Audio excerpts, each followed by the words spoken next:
Hi అండి, అందరికీ welcome back our channel. పిన్ని వాళ్ళ ఇంటికి వెళ్ళానని చెప్పాను కదా. ముఖ్యంగా వెళ్ళిన రీజన్ మాత్రం ఇదే. ఎందుకు వెళ్ళామంటే ఆషాఢ మాసం వచ్చేసింది కదా, గోరింటాకు పెట్టుకుందని రా అమ్మ అంటే నేను అమ్మ చిన్నమ్మ ఇద్దరం కలిసి నడిపి చిన్నమ్మ వాళ్ళ ఇంటికి అయితే వెళ్ళాము. చూడండి, చిన్నపిన్ని మాత్రం గోరింటాకు తెంపుతుంది. తనకు గోరింటాకు అంటే చాలా ఇష్టము. మామూలుగా కూడా ఊక పెట్టుకుంటుంది. ఇంకా ఆషాఢ మాసం కదా అస్సలు వదిలిపెట్టదు.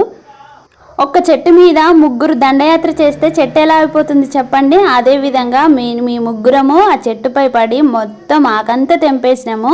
అంత ఆకు తెంపితేనే కదా మా అందరికీ సరిపోయేది. మొత్తం అయితే తెంపేసినాం. చూడండి, వరుసగా అమ్మ ఒకరి తర్వాత ఒక అమ్మ వస్తుంది తెంపడానికి. ముగ్గురు అమ్మలు కలిసి గోరింటాకు నూరిర్రు. ఫైనల్గా నాకు ఇంట్రెస్ట్ లేకపోయినా కానీ పెట్టుకునేదాకా అస్సలే వదిలిపెట్టరు. ఎందుకంటే కచ్చ మా వాళ్ళకు బాగుంటుంది.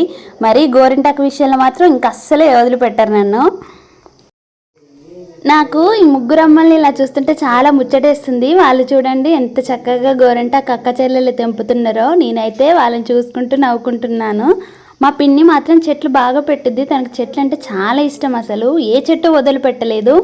లాస్ట్కు గోరింటాకు చెట్టుతో సహా. ఇది వచ్చేసి తెల్ల గోగురంట. ఇది చాలా మంచిదంట. ఇది కూడా బుట్టెడు తెంపి పెట్టింది పచ్చడి చేద్దామని. ప్రతి ఒక్కటి ఉంటుంది. ఇంటికి అల్లుడు వచ్చింది కాబట్టి మర్యాద చేయాలి కాబట్టి పకోడీలు అప్పటికప్పుడు చేసి అల్లుడికైతే పకోడీలు ఇస్తుంది.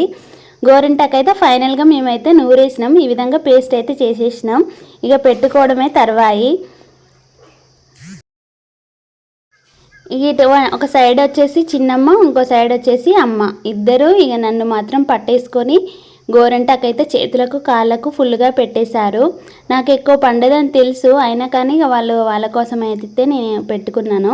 చూడండి, ఇలా పండింది నా గోరింటాకు. వీడియో నచ్చిందా మరి?